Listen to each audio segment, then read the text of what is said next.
So in this video, we're figuring out how to use the TI-84 graphing calculator to calculate residuals for a given data set.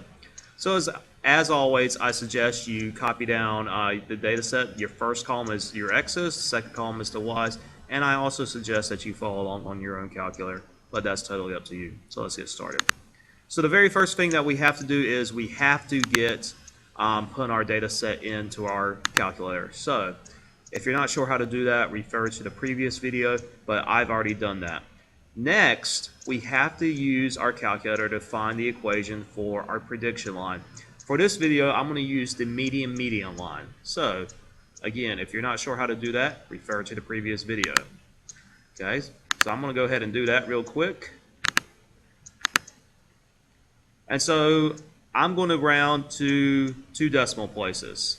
So the equation for my median line that I'm going to use to predict future data values is y equals 0.25x plus 8.29. Again, as always, I suggest you write that equation down on your own paper. That way you don't lose it or you don't have to keep going back and forth between screens. Now, to calculate the residuals, we must, this is not optional, you must go to y equals and put this equation in. So I've already done that. I'm just putting it in y1 because that's empty. Okay, so I have y1 is equal to 0.25x plus 8.29, exactly as we found on the previous screen. Now we're ready to tell the calculator how to calculate the residuals. So hit the stat button. Now let's go back into edit. We're going to leave our original data set the same, it's already in here, but now we're going to scroll over to L3. So we want to highlight L3.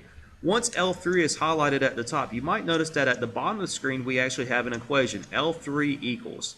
Well, L3 is going to represent the residuals for this data set. So we need to tell the calculator now how to define the residuals. So to do that, we're going to say it's going to be our actual y values represented by L2 and minus the predicted y values for the given x values found in x1. So let's do that. So first we have our list 2, which represents the given y values, minus our predicted y values. Okay, so let's go to find our predicted y values. We have to use the equation we put in y equals. So to pull that up, we hit the vars button. And then we scroll over to the right one time to y vars. Now our prediction line for the median equation was a function, so option 1 and hit enter. And we did put that equation into y1, so hit enter once more. Now we need to tell the calculator, alright, well we have our prediction line, but where are the corresponding x values coming from? Well, they're coming from L1. We're using the same given x values that we've had in our data set. So just parentheses now, and then second 1 to pull up that first list. Now we're ready to go. So hit enter, and list 3 is populated with the residuals for this given data set. And that's all for residuals.